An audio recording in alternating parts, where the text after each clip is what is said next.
And now, O Israel, listen to the precepts and judgments which I am teaching to you, so that, by doing these, you may live, and you may enter and possess the land, which the Lord, the God of your fathers, will give to you. You shall not add to the word which I speak to you, neither shall you take away from it. Preserve the commandments of the Lord your God which I am teaching to you. Your eyes have seen all that the Lord has done against Baal-peor, in what manner he has crushed all of his worshippers from among you. But you who adhere to the Lord your God are all still alive, to the present day. You know that I have taught you precepts as well as justices, just as the Lord my God has commanded me. And so shall you do in the land that you will possess. And you shall observe and fulfill these in practice. For this is your wisdom and understanding in the sight of the peoples, so that, upon hearing all these precepts, they may say, Lo, a wise and understanding people, a great nation. Neither is there any other nation so great, which has its God so near to them, as our God is present to all our petitions. For what other nation is there so renowned as to have ceremonies, and just judgments, and the entire law that I will set forth today before your eyes? And so, guard yourself and your soul carefully. You should not forget the words that your eyes have seen, and do not let them be cut away from your heart, throughout all the days of your life. You shall teach them to your sons and to your grandsons. From the day on which you stood before the Lord your God at Horeb, when the Lord spoke to me, saying, Gather the people to me, so that they may listen to my words, and may learn to fear me, throughout all the time that they are alive on earth, and so that they may teach their children. And you approached the base of the mountain, which was burning even toward heaven. And there was a darkness upon it, and a cloud, and a mist. And the Lord spoke to you from the midst of fire. You heard the voice of his words, but you did not see any form at all. And he revealed his covenant to you, which he instructed you to carry out, and the 10 words which he wrote on 2 tablets of stone. And he commanded me, at that time, that I should teach you the ceremonies and judgments which you must carry out, in the land that you shall possess. And so, guard your souls carefully.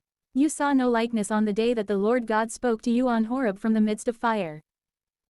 Otherwise, perhaps being deceived, you might have made a graven image, or an image of male or female. A likeness of any of the beasts, which are upon the earth, or of birds, which fly under heaven.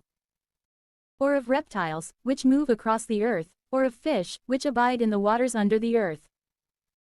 Otherwise, perhaps lifting up your eyes to heaven, you might look upon the sun and the moon and all the stars of heaven, and being deceived by error, you might adore and worship these things, which the Lord your God created for the service of all the nations, which are under heaven. But the Lord has taken you up, and led you away from the iron furnaces of Egypt, in order to have a people of inheritance, just as it is to the present day. And the Lord became angry against me because of your words, and he swore that I would not cross over the Jordan, nor enter into the excellent land, which he will give to you. Behold, I shall die on this soil. I shall not cross over the Jordan. You shall cross it, and you shall possess the singular land.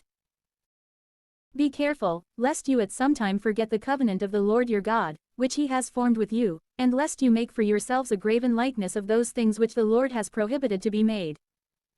For the Lord your God is a consuming fire, a jealous God.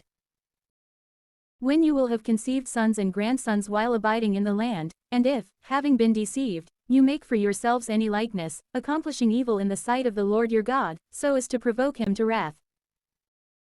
I call heaven and earth as witnesses this day, that you shall quickly perish from the land, which, when you have crossed over the Jordan, you will possess. You will not live in it for a long time, instead, the Lord will destroy you. And he will scatter you among all the nations, and few of you will remain among those nations, to which the Lord will lead you.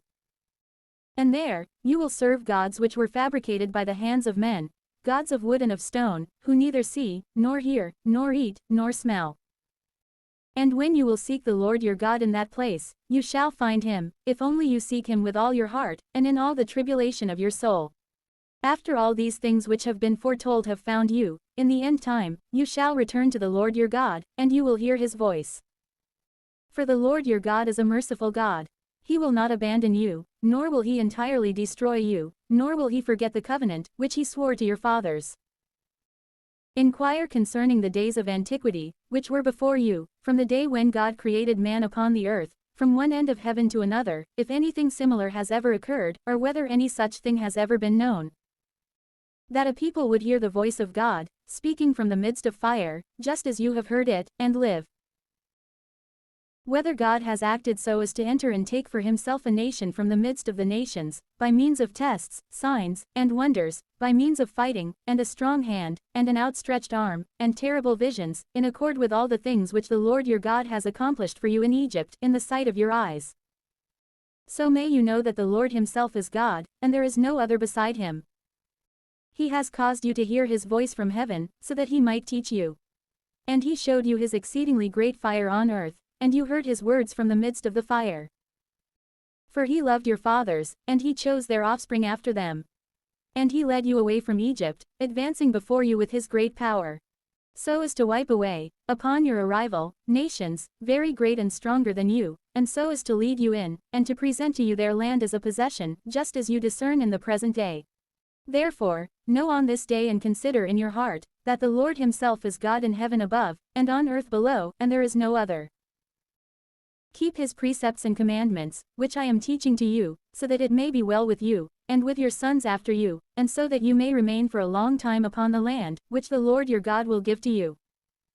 Then Moses set aside 3 cities, across the Jordan toward the eastern region, so that anyone might flee to these if he has killed his neighbor unwillingly, who was not his enemy a day or 2 earlier, and so that he would be able to escape to one of these cities.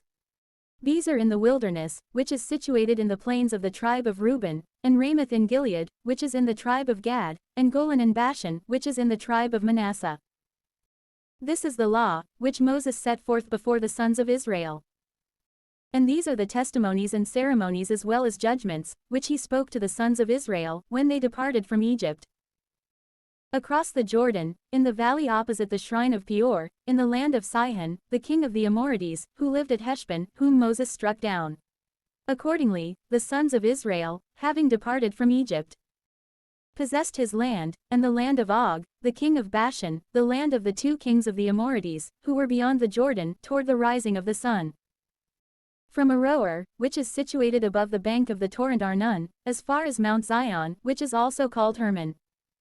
The entire plain across the Jordan, from its eastern region, as far as the sea of the wilderness, and even to the base of Mount Pisgah.